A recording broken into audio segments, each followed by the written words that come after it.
মিষ্টি খেতে আমরা বাঙালিরা খুবই পছন্দ করি, সে যে কোনো মিষ্টিই হোক না কেন। যেরকম খেতে পছন্দ করি তেমন বাড়িতেও আমরা কিন্তু মিষ্টি বানিয়েই ফেলি টুকটাক, যে যেরকম বানাতে পারি।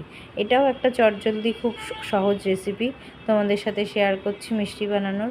প্রথমেই 1 লিটার ক্রিমওয়ালা দুধ ভালো করে ফুটিয়ে এটাকে ঘন করে নিতে হবে। অবশ্যই দুধটা যেন ক্রিম দুধ হয়, তাহলে ছানাটা খুব ভালো হবে। তারপর এর মধ্যে লেবুর রস বা ভিনিগার কিছু একটা দিয়ে এর মধ্যে ছানা বানিয়ে নিতে হবে ভালো করে ফুটিয়ে।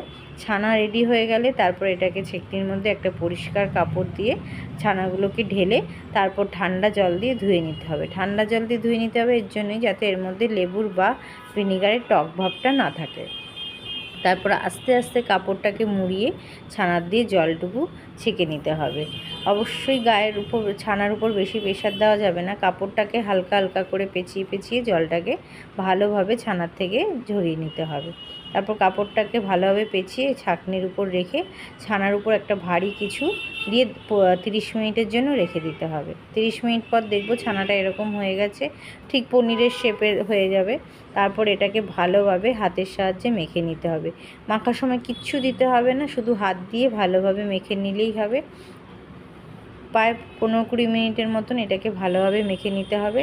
যখন দেখব থালার থেকে উঠে আসছে ছানাটা, তখনই ভাববো আমাদের এটা মাখা ভালোভাবে রেডি হয়ে গেছে। তারপর দুটো ডো বানিয়ে নেব। তারপর এখান থেকে ছোট ছোট করে লুচির মতন লেচি বানিয়ে এটাকে শেপ দেব। প্রথমে এরকম ছোট ছোট লিচি বানিয়ে নেব ছানাগুলোকে। সবকটা হয়ে গেলে ছোট ছোট করে বানানো, তারপর এর মধ্যে একটা করে নকুনদানা দিয়ে আবার এটাকে ভালোভাবে বন্ধ করে গোল গোল শেপ করে বানিয়ে নেব।